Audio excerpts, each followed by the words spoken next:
Au Venezuela, depuis quand des hélicoptères américains peuvent-ils survoler sans la moindre opposition la capitale d'un État officiellement hostile? Comment un président peut-il être enlevé en une seule nuit pendant que sa vice-présidente et son ministre de la Défense parlent à la télévision comme si l'État fonctionnait normalement? Pour qu'une telle opération réussisse sans réaction efficace des défenses vénézuéliennes, les verrous clés ont forcément été neutralisés à l'avance. Rappelons que, dès août 2025, la CIA a engagé des mois d'opérations clandestines préparatoires. Or, attention, le Venezuela n'est pourtant pas un État sans défense. Il possède des systèmes anti-aériens russes S-300, des missiles portatifs Igla-S, des radars chinois et des systèmes russes Buk M2E. Et pourtant, le soir de l'opération américaine, rien n'a été activé. Aucune réaction coordonnée. C'est comme si les radars étaient éteints, comme si les ordres n'avaient jamais été transmis ou volontairement ignorés. Résultat, des hélicoptères américains volant à basse altitude, sans être détectés ni abattus, ont pu bombarder des cibles stratégiques. La question est évidente. Les États-Unis ont-ils contacté directement ou via l'opposition des généraux et colonels influents en leur promettant impunité, poste dans un futur pouvoir ou compensation financière en échange de leur passivité ou de sabotage interne?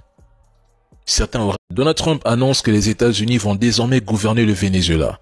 Il avertit également que le président colombien Gustavo Petro doit désormais surveiller ses arrières, laissant entendre qu'il pourrait être le prochain sur la liste. Quant à Cuba, Trump place ce pays dans la même catégorie que le Venezuela et affirme qu'il finira, tôt ou tard, par s'attaquer au dossier cubain. Et cela ne choque presque personne.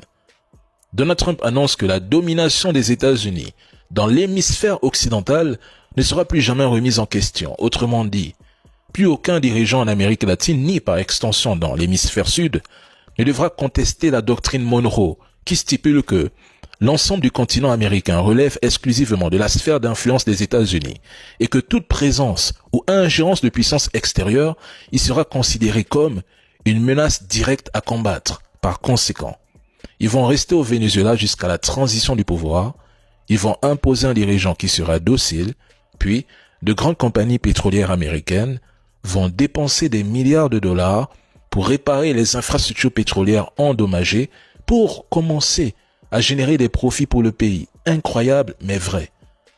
Nous avons assisté aujourd'hui à un changement de régime rendu possible par la complicité d'acteurs politiques et militaires vénézuéliens. Il s'agit d'une invasion et d'une ingérence caractérisée, pourtant, personne n'ose les dénoncer ni les condamner.